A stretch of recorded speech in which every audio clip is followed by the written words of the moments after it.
وفي الآخرة عذاب شديد ومغفرة من الله ورضوان وما الحياة الدنيا إلا متاع الغرور. الحمد لله رب العالمين والصلاة والسلام على المبعوث رحمة للعالمين نبينا محمد وعلى آله وصحبه ومن tabi'ahum bi ihsanin ila yaumiddin, amma ba'd. Jadi dari hal yang mungkin perlu digarisbawahi dari apa yang telah disampaikan,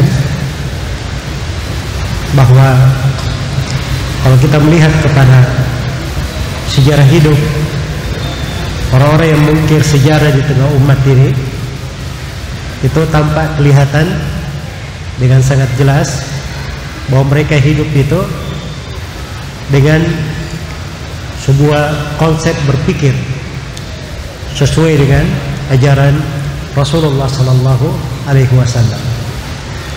Cara berpikir sesuai dengan ajaran Nabi inilah yang harusnya kita mempelajarinya, mendidik diri di atasnya.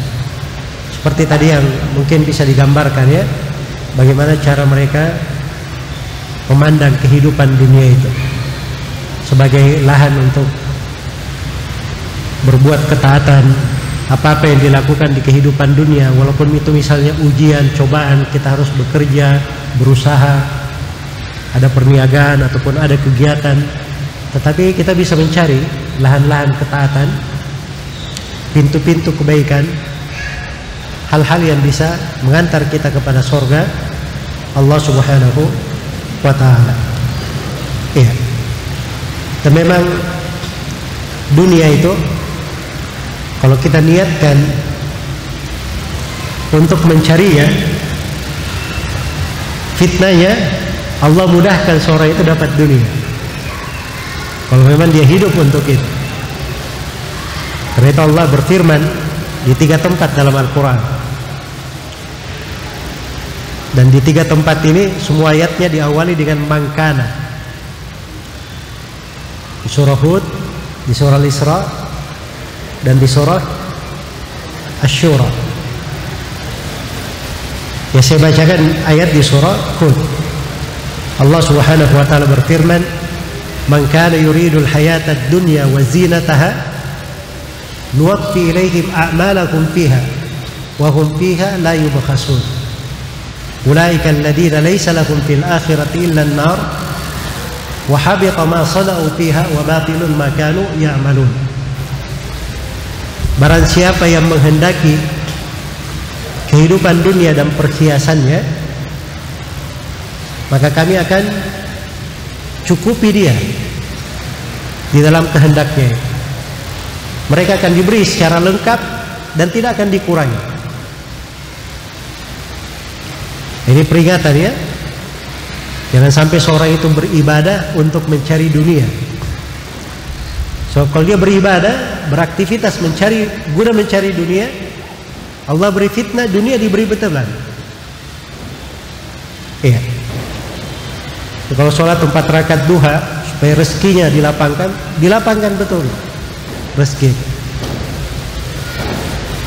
Dia berbuat ketaatan supaya dimudahkan urusan bisnisnya misalnya, diberikan. Kalau dia semata mencari dunia. Tapi ingat, kalau dia semata mencari dunia, Allah ingatkan, "Ulaika alladziina laysa lahum fil akhirati illan nar."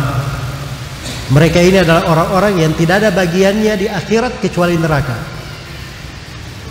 Wa habita ma sana'u fiha. Dan hancur seluruh amalan yang mereka kerjakan.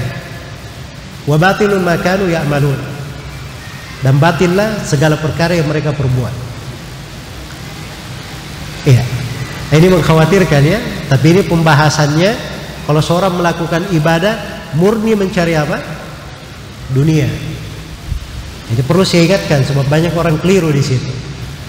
Yang benarnya itu bagaimana hidup? Seorang beribadah ikhlas kepada Allah, mencari akhirat. Tapi kalau dia misalnya mengikut kehendak dunia di belakangnya, dia sholat duha ikhlas karena Allah, tapi dia juga mengharapkan pahala yang disebutkan oleh Nabi, man shalla 4 rakaat awalan nahar, ya ibn Adam sholli 4 rakaat arba'an nahar ukfikum akhirahu. Wahai anak Adam, sholatlah di awal siang 4 rakaat sholat duha, aku akan cukupi kamu di siang di akhir harinya. Ya kalau dia dapat, dia cari keutamaan ini tapi awal niatnya ikhlas karena Allah, itu nggak ada masalah. Karena itu para sahabat pergi berjihad, mereka juga dapat pembagian harta rampasan perang. Dan itu tidak dipermasalahkan, sebab asal jihadnya ikhlas karena Allah. Tapi yang menjadi masalah kalau dia murni melakukan ibadah, bersedekah supaya bisnisnya lancar. Jelas ya? Dia bersedekah supaya penyakitnya disembuhkan, Allah beri kesembuhan, bisnisnya lancarkan. Tapi di akhirat tidak ada bagian untuknya. Tapi kalau dia bersedekah ikhlas karena Allah dan dia berharap kebaikan kepada Allah, dilancarkan rezekinya, itu nggak ada masalah. Karena dunia bukan asas, dunia cuma apa? Mengikut saya. Yang bahaya itu kalau dunia yang di depan, itu asas yang kita cari. Itu yang membawa bahaya untuk seorang hamba. Ya. Dan saya tutup dengan sebuah hadits dari Zaid bin Thabit, diriwayatkan oleh Imam Ahmad di dalam musnadnya. Rasulullah sallallahu alaihi wasallam bersabda, "Man kanatid dunya hamma farraqallahu shamla wa ja'ala al-faqra baina aynayhi wa la ta'tihi minad dunya illa ma kutiba lah." Barang siapa yang kehidupan dunia adalah cita-cita hidupnya, tujuan hidupnya, maka Allah akan cerai-beraikan upayanya dan akan dijadikan kefakiran antara kedua pelupuk matanya, dan tidak akan datang kepadanya kehidupan dunia kecuali apa yang digariskan saja. Ini kaitannya dengan niat juga, bisa terjadi sebaliknya. Wa man kanatil akhiratu hammah, dan barang siapa yang kehidupan akhirat tujuan hidupnya, jama'allahu syamlah, Allah kumpulkan upayanya. Wa ja'alal ghina fi qalbi, dan dijadikan rasa cukup di dalam dadanya. Wa ta'tihi dunya wa hiya raghibah, dan dunia akan didatangkan oleh Allah kepadanya walaupun dunia ini tidak mau. Iya. Karena itu orang yang berpikir akhirat tidak perlu khawatir akan kehidupan dunia. Makanya kata sebagian as-salaf ketika membaca ayat wa may yattaqillaha yaj'al lahu makhrajan wa yarzuqhu min haitsu la yahtasib, barang siapa yang bertakwa kepada Allah, Allah akan adakan untuknya jalan keluar dan dia akan diberi rezeki dari arah yang tidak pernah dia sangka. Kata sebagian as-salaf ketika membaca ayat ini, maftakara taqiyun qad, orang yang bertakwa itu tidak perlu takut kefakiran, tidak perlu takut kefakiran.